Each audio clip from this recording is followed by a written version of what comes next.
Sir, இப்போ இந்த கைது நடவடிக்கையை தொடர்ந்து இது எப்படி பார்க்கப்படுது அப்படின்னா, தொடர்ந்து வந்து திமுக வந்து தாவேகா அரசு மீது வந்து கடுமையான விமர்சனங்களை வச்சுட்டு இருக்காங்க. ஒன்று வந்து திமுக வந்து மிரட்டலுக்கு அஞ்ச மாட்டோம்னு சொன்னால் கூட இன்னொரு பக்கம் பேச்சுவார்த்தைலாம் நடத்துவாங்க. அது ஒரு பக்கம் இருக்கும். இது டிவிக்கை பொறுத்தளவில் என்ன அப்படின்னா, ஒரு செய்தியை மறைக்கிறதுக்கு அடுத்தடுத்து எதுவும் பண்ணுறாங்களோ ஆதாரங்களை திரட்டுறாங்க. ஆதாரங்களை திரட்டி எவிடன்ஸ் இருந்த உடனே அடுத்த கட்ட நடவடிக்கைக்கு போகலாம் அப்படின்னு சொல்லி அதை குறி வச்சு பண்ணிக்கிட்டு இருக்கிறாங்க. அடுத்தடுத்து இருக்கலாம், அது யாராக வேணாலும் இருக்கலாம். இப்போ இவர் பேசுனது கூட ஒரு நடிகை அப்படின்னா குறிப்பிட்டு அனிதா ராதாகிருஷ்ணன் பேசினார். ஆனால் பிஜேபியிலேருந்து நயனார் நாகேந்திரன் வந்து ஒருத்தங்க பேரை சொல்லியே சொன்னார். அந்த கேஸ் கூட பெண்டிங்கில் இருக்குது. அதுக்கு எஃப்ஐஆர் போடல, அவங்கள கைது பண்ணலை. அனிதா ராதாகிருஷ்ணன் கைது பண்ண போலீஸ் வந்து நயனார் நாகேந்திரனை கைது பண்ணலை. அப்போ இந்த மாதிரியான விஷயங்கள் இருக்குது. நம்ம நிறைய மேடையில் பேசுகிறாங்க, தனிநபர் விமர்சனங்கள் வைக்கிறாங்க, ரொம்ப இறங்கிலாம் பேசுகிறாங்க. ஆனால் இவர் பேசுனது தப்பு தான். அப்போ ஒருத்தர் வந்து பவுடரு பொடி பண்ணி அது அதிகமாக போய்கிட்டு இருக்குது. ஏவாவேலு வீட்டில் ரெய்டு விடுறாங்க. ஒரு எம்எல்ஏ வந்து பாலியல் கேஸில் வந்து சிக்கிறாரு. அப்போ அதை பற்றி சட்டசபையிலே பேசுகிறாங்க. அந்த நேரத்தில் இன்னொரு பிரச்சனையை வந்து அதிமுக கூட்டணி சார் அதுக்கு. சார் வணக்கம். வணக்கம், எப்படி இருக்கீங்க? நல்லா இருக்கேன். நல்லா இருக்கீங்களா? நல்லா இருக்கேன் சார். சொல்லுங்கள். தாவேகா ஆட்சி அமைஞ்ச அடுத்த கட்டத்தில் முதல் முறையாக வந்து திமுகவின் சட்டமன்ற உறுப்பினர் முன்னாள் அமைச்சருமான அனிதா ராதாகிருஷ்ணன் வந்து கைது செய்யப்பட்டிருக்காரு. இது அரசியல் வட்டாரங்களில் பெரிய பேசு பொருளாக இருக்குது சார். ஆமாம், அது என்ன அப்படின்னா வந்து எல்லாருமே ஆப்ரேஷன் ஏ அப்படின்னு சொல்லி எதிர்பார்த்துட்டு இருந்தாங்க. ஏன்னா அசோக்குமார், செந்தில் பாலாஜியோட தம்பி, அவர் தான் கைது செய்யப்படுவார் அப்படின்னு சொல்லி. ஏன்னா நம்ம ஏற்கனவே பேசியிருக்கிறோம். நம்ம இதில் வந்து சட்டமன்றம் நடக்கும்போது அந்த சட்டமன்ற கூட்டத்தொடரில் சபாநாயகர் மேலே நம்பிக்கையில்லா தீர்மானம் கொண்டு வரதுக்கான முயற்சிகள் நடக்குது அப்படின்னு சொல்லி அந்த டைமில் தான் பட்னப்பாக்கம் எம்ஆர்சி நகர் சென்னையில் வந்து அசோக்குமார் அவங்க தங்கியிருக்காங்க அப்படின்னு சொல்லிட்டு செந்தில் பாலாஜி வீட்டில் சோதனை எல்லாம் பண்ணாங்க. ஆனால் அசோக்குமார் கார் தான் இருந்துச்சு, அவர் இல்லை. தேடி பார்த்துட்டு போயிட்டாங்க. அவர் எங்கே இருக்காருன்னு அதை தொடர்ந்து தேடிக்கிட்டே இருந்தாங்க. அதுக்கு பின்னணியில் தான் வந்து நம்பிக்கை வாக்கெடுப்பு வந்து விஜய் நடத்தி முடிச்சிட்டாரு, மெஜாரிட்டியை நிரூபிச்சிட்டாரு. இனிமேல் 6 மாதத்துக்கு ஆட்சிக்கு ஆபத்து இல்லை. அப்படிங்கும்போது சபாநாயகர் மேலே நம்பிக்கையில்லா தீர்மானம் கொண்டு வந்தால் இந்த ஆட்சிக்கு மேலே வந்து நம்பிக்கை இல்லாமல் இருக்குது அப்படிங்கிறத கொண்டு வரலாம் அப்படிங்கிறதுக்கான முயற்சி நடந்துச்சு அப்படின்னு சொல்லி ஒரு பேச்சு வந்துச்சு. அசோக்குமாரை தேடிக்கிட்டு இருக்கிற நேரத்தில் தான் அனிதா ராதாகிருஷ்ணன் வந்து கைது செய்யப்பட்டிருக்காரு. திருச்செந்தூர் எம்எல்ஏ, தொடர்ந்து 7 தடவை ஜெயிச்சவர், அமைச்சராக இருந்தவர், அதிமுக ஆட்சியிலே அமைச்சராக இருந்தவர், திமுக ஆட்சியிலே அமைச்சராக இருந்தவர். அதிமுக ஆட்சியில் அவர் மேலே வழக்குகளும் இருக்குது. ஏற்கனவே ஜெயிலுக்கெல்லாம் போயிட்டு வந்திருக்கிறாரு, விசாரணை கைதியாக தான் போயிட்டு வந்திருக்கிறாரு. இப்பவும் அதே போல ஒரு சொத்துக்கள்லாம் முடக்கம் பண்ணியிருந்தாங்க. ஆமாம், அந்த மாதிரியான அமலாக்கத்துறை இதில் பெண்டிங் இருக்குது. இப்போ வந்து இது பெரிய கேஸ் கிடையாது. ஏன்னா அவதூறு பேச்சு, பொதுமக்களுக்கு இடையூறு செய்கிறது, பொது அமைதிக்கு பங்கம் விளைவிக்கிறது அப்படின்னு சொல்லி ஆனால் நான் பெயிலபிள் செக்ஷன் போட்டு உள்ளே வச்சிருக்கிறாங்க. நீதிமன்றமும் கடுமையான கண்டனத்தை தெரிவிச்சிருந்தாங்க. ஒரு மூத்த அரசியல்வாதி 7 முறை சட்டமன்ற உறுப்பினராக இருந்து இப்படி பேசலாமா அப்படின்னு. எனக்கு என்னன்னா, இப்போ ஊழல் வழக்கு ஒரு புறம் இப்படி பெருசாக பேசிட்டு இருக்கிற இடத்துல இந்த வழக்கு அவ்வளோ முக்கியத்துவம் வாய்ந்ததா? இந்த கைது அது சில இடங்கள்ல முக்கியத்துவமாக பார்க்கப்படுது. இன்னைக்கு ஒரே நீதிமன்றங்களை பற்றி அதிகமாக நம்ம விமர்சனம் பண்ணுறதில்ல, நீதிபதிகளை பற்றி விமர்சனம் பண்ணுறதில்ல. இப்போ இதே மாதிரி நிறைய பேர் பேசியிருக்கிறாங்க.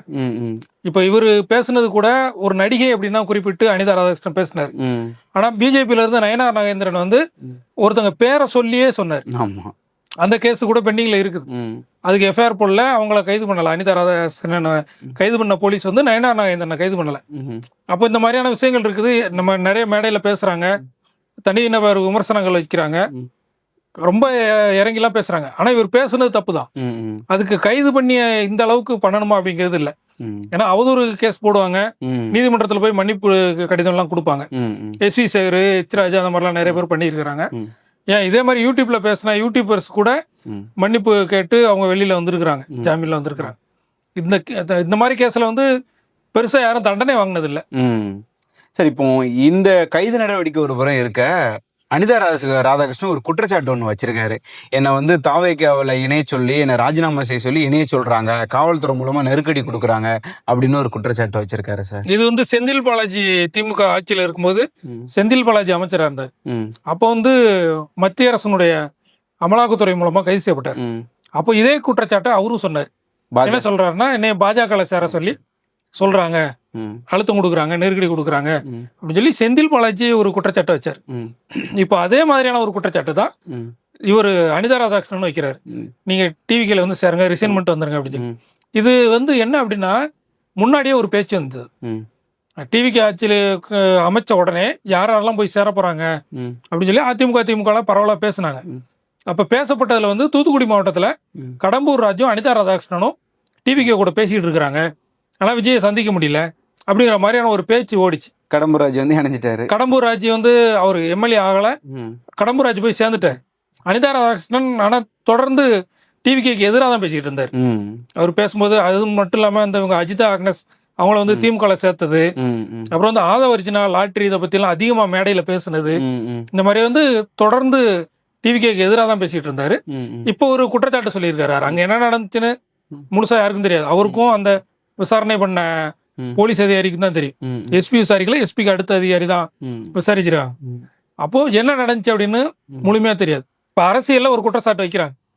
இப்ப என்னன்னு பார்த்தோம்னா, நிர்மல்குமார், ஆதவர்ஜனா இவங்க எல்லாம் பேசும்போது என்ன சொல்றாங்க அப்படின்னா, அதிமுகவும் சேர்ந்து ஆட்சி அமைக்க முயற்சி பண்ணாங்க, அந்த முயற்சியை வந்து அதிமுக ஏத்துக்கல, அதனாலதான் அங்க இருந்து இங்க வர்றாங்க அப்படிங்கிற மாதிரி சொன்னாங்க. அதே போல எம்எல்ஏக்களை விலைக்கு வாங்குறாங்க. டிவிகே எம்எல்ஏக்கள் வந்து 35 கோடி வரைக்கும் பேசி அந்த பேச்சுவார்த்தை எல்லாம் நடந்துச்சு அப்படின்னு சொல்லி சொல்றாங்க. இப்ப அதுக்குமே ஆதாரங்கள் இல்லை. நீங்க சொல்லியிருக்கீங்க, நான் சொல்லியிருக்கேன், அவர் சொல்லியிருக்காரு அப்படின்னு தான் சொல்றாங்க. தவிர பணம் கைமாறிச்சா, எவிடன்ஸ் என்ன இருக்கு அப்படின்லாம் இருக்குது இல்ல. அந்த ஏதோ பேசியிருக்காங்க வச்சிருக்காங்க அப்படிங்கிறது இருக்கு. ஒருவேளை நீதிமன்றத்துல வந்து அவங்க கொடுக்கலாம், கொடுத்து தண்டனைகள் வாங்கலாம். ஆனா நிரூபிக்கப்படாத ஒரு குற்றச்சாட்டா தான் இப்போ இருக்குது. அதே போல ஒரு அனிதா ராதாகிருஷ்ணன் ஒரு குற்றச்சாட்டு சொல்லி இருக்கிறாரு. சரி, இப்ப இந்த கைது நடவடிக்கையை தொடர்ந்து இது எப்படி பார்க்கப்படுது அப்படின்னா, தொடர்ந்து வந்து திமுக வந்து தாவேகா அரசு மீது வந்து கடுமையான விமர்சனங்களை வச்சிட்டு இருக்காங்க. அப்போ இது வந்து ஒரு மிரட்டலா இருக்கு பார்க்கப்படுமோ? அது ரெண்டு விதமா சொல்றாங்க. ஒண்ணு வந்து திமுக வந்து மிரட்டலுக்கு அஞ்ச மாட்டோம்னு சொன்னால் கூட இன்னொரு பக்கம் பேச்சுவார்த்தை எல்லாம் நடத்துவாங்க, அது ஒரு பக்கம் இருக்கும். இது டிவிகே பொறுத்தளவுல என்ன அப்படின்னா, ஒரு செய்தியை மறைக்கிறதுக்கு அடுத்தடுத்து எதுவும் பண்றாங்களோ அப்படிங்கிற ஒரு பேச்சு இருக்கு. ஏன்னு பாத்தீங்கன்னா, டிவிக்கு ஆட்சி அமைஞ்சாச்சு, 50 நாளா கடந்தாச்சு. மக்களுக்கு என்ன திட்டம் கொண்டு வந்திருக்காங்க அப்படின்னு பாத்தீங்கன்னா, தாய்மாமன் தங்க மோதிரம் திட்டம் கொண்டு வந்திருக்காங்க. அதுவுமே விமர்சனத்துக்கு ஆளாயிருக்கு. ஏன்னா 1 கிராம் தங்கம் எவ்வளவு, நீங்க ஏன் இவ்வளவுக்கு வாங்கியிருக்கிறீங்க, எப்போ டெண்டர் விட்டீங்க, யாரு டெண்டர் எடுத்தா, எல்லாமே ஓப்பன் சொன்னீங்க. திருமாவளவன் கூட சொல்லியிருந்தாரு, அந்த தங்கம் எங்க இருந்து வாங்குறீங்க, அதுக்கு எங்க டெண்டர் விட்டீங்க, வெளிப்படைத்தன்மை எங்க இருக்குது. இப்போ 2 விதமா பார்க்கலாம். என்ன அப்படின்னா, ஒண்ணு மிரட்டல்னு சொன்னா கூட, இன்னொரு பக்கம் வந்து ஒவ்வொரு நாள் செய்தி இருக்குல்ல, செய்தி வந்து ஃபிக்ஸ் பண்றது யாரு அப்படிங்கிற மாதிரி இருக்குது. அதாவது அன்பில் மகேஷ் மேல குற்றச்சாட்டு சொன்னாங்க, ஸ்கூலுக்கு வந்து இந்த மாதிரி எல்லாம் செய்யறாங்க அப்படின்னு சொல்லிட்டு. என்ன அப்படின்னா, அன்பில் மகேஷ் மேல வந்து இப்போ 100 கோடி ரூபாய் வாங்கியிருக்காங்க, ஸ்கூலுக்கு பெர்மிஷன் எல்லாம் கொடுத்துருக்காங்க. ஒண்ணு ஊழல் நடந்திருக்கு, லஞ்சம் கொடுத்து தான் பெர்மிஷன் வாங்கினாங்க அப்படின்னா அந்த அங்கீகாரத்தை நீங்க கேன்சல் பண்ணணும். எந்தெந்த ஸ்கூலெல்லாம் பணம் கொடுத்தானோ அதை கேன்சல் பண்ணிட்டு ரூல்ஸ் அண்ட் ரெகுலேஷன்லாம் யாரெல்லாம் ஃபாலோ பண்ணியிருக்காங்களோ அவங்களுக்கு மட்டும்தான் நீங்க அப்ரூவல் கொடுக்கணும். ஒன்று. அடுத்து இது புகார் சொன்னவங்க எல்லாம் அதிகம் பேர் யாரா இருக்காங்கன்னா சிபிஎஸ்சி ஸ்கூலா இருக்குதாங்க. சிபிஎஸ்சி ஸ்கூலுக்கு அவங்க சென்ட்ரல் கவர்மெண்ட்ல தான் எல்லா அப்ரூவலும் வாங்குவாங்க. இங்க வந்து ஃபயர் சர்வீஸு, இபி இந்த மாதிரி விஷயங்களுக்கு, பில்டிங்கு, இந்த மாதிரிக்கான அப்ரூவல் தான் ஸ்டேட் கவர்மெண்ட்டுக்கு வரும். அப்போ இந்த குற்றச்சாட்டினுடைய உண்மைத்தன்மை என்ன அப்படிங்கிறதெல்லாம் இருக்கு. அது மட்டும் இல்லாமல் இப்போ நம்ம ஸ்டேட் போர்டு ஸ்கூலை வந்து நல்லா டெவலப் பண்ணணும், சமச்சீர் கல்வி எல்லாரும் கொண்டு வரணும் அப்படின்லாம் பேசிட்டு இருக்கிறாங்க. அப்போ சிபிஎஸ்சி ஸ்கூலுக்கு அதிகமாக அனுமதி கொடுத்து, தனியார் மருத்துவக் கல்லூரிக்கு அனுமதி அதிகமாக கொடுத்து, இப்போ இந்த மாதிரி அன்பில் மகேஷ் மேலே இவ்வளோ குற்றச்சாட்டு இருக்குது அப்படின்னா அந்த அன்பில் மகேஷ் மேலேயான வழக்குகள் நிலவரம் என்ன, நீதிமன்றத்தில் போய் என்ன கொடுக்க போகிறாங்க அப்படின்றது. அதே மாதிரி ஏவாவேலு மேலே விசாரணை சோதனை எல்லாம் பண்ணாங்க, கரெக்டு. அதனால புகார் வந்து எங்கேருந்து வருதுன்னா எம்ஆர் விஜயபாஸ்கர் ஏடிஎம்கேல இருந்து அவர் கொடுத்த புகார், அதை எடுத்து இவர் மேலே வந்து விசாரணை அப்படின்னு சொல்லி. இப்போ இதுக்கு எல்லாமே நீங்கள் ப்ரூஃப் எல்லாம் ரெடி பண்ணி அவங்க தண்டனை வாங்கினாதான் அது நம்பக்கூடியதாக இருக்கும். வெறுமனே நீங்கள் விசாரணை இந்த மாதிரி கேஸ் போட்டு 2 நாளைக்கு ஜாலியாக இருக்கும், ரீல்ஸ் போடுறதுக்கு, ஸ்டேட்டஸ் போடுறதுக்கு, பார்த்தீங்களா அதிரடி நடவடிக்கை அப்படின்னு சொல்லி. இது அதிரடி கிடையாது. ஒன்று அந்த குற்றம் நடந்துச்சுன்னா அது தண்டனை ஆகும், அப்படின்னா அது வந்து அதிரடியாக இருக்கும். சரி, இப்போ இந்த மாதிரி சூழல்ல அடுத்து யார் மேலெல்லாம் வந்து ஒரு நடவடிக்கை எடுக்க வாய்ப்பு இருக்கு அப்படின்னு நம்ம பார்க்கலாம். இப்போ வந்து நம்ம ஏற்கனவே சொல்லியிருக்கோம், ம் 5 பேர் அப்படின்னு சொல்லியிருந்தாங்க. ம் KN நேரு, ஏவா வேலு, சேகர் பாபு, ம் அன்பில் மகேஷ், செந்தில் பாலாஜி. ம் ஆனா இதுக்கு இந்த லிஸ்ட்ல இல்லாம அனிதா ராதாகிருஷ்ணன் உள்ள வந்திருக்கிறாரு. ம் இப்போ அடுத்து சேகர் பாபு இருக்கலாம்.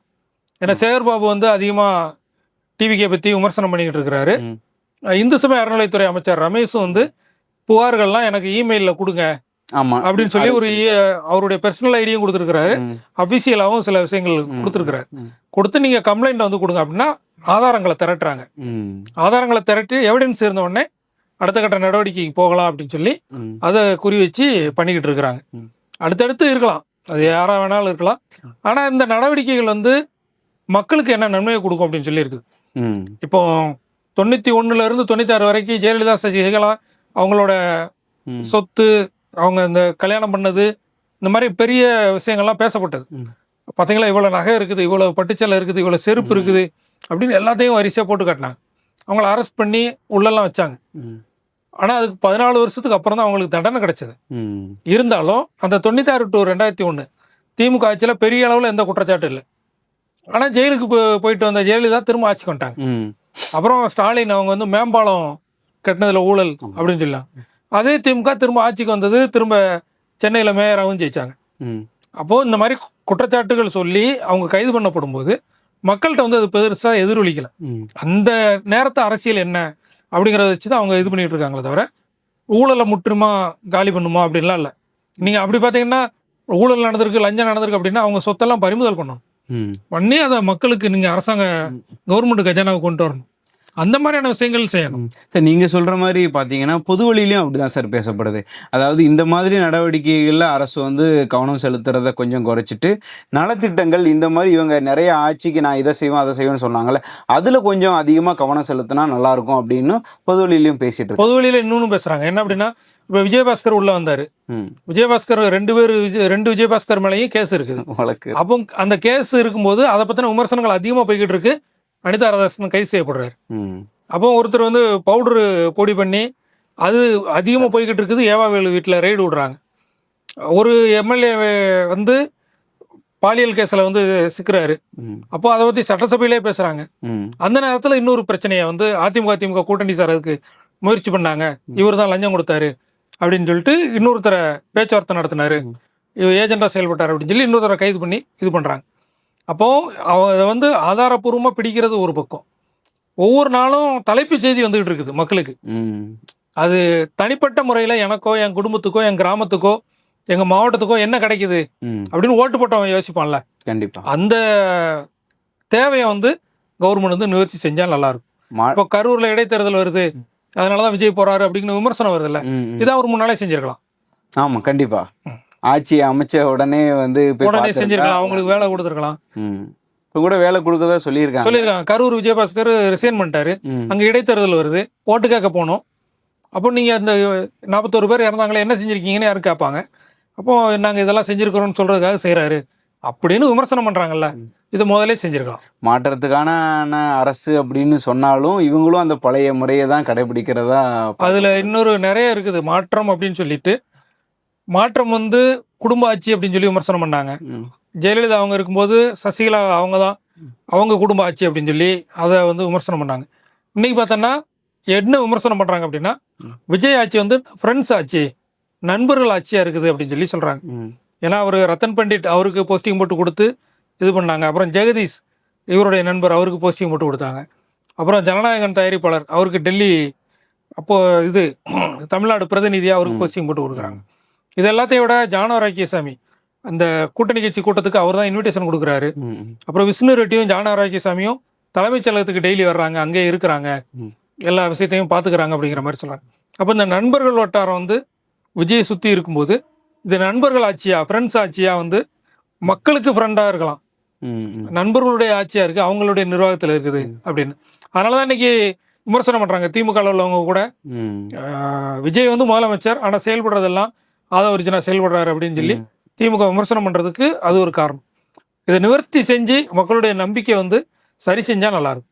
கண்டிப்பாக பார்க்கலாம். தொடர்ந்து இவங்க எப்படியான ஒரு மாற்றமான ஒரு அரசை வந்து கொண்டு போக போகிறாங்க அப்படிங்கிறதையும், இந்த கைது நடவடிக்கை தொடர்ந்து அடுத்து யார் மேலெல்லாம் இன்னும் நடவடிக்கை இருக்குது அப்படிங்கிறத நம்ம பொறுத்திருந்து பார்க்கலாம். உங்களுடைய தகவல்களுக்கு நன்றிங்க. நன்றி.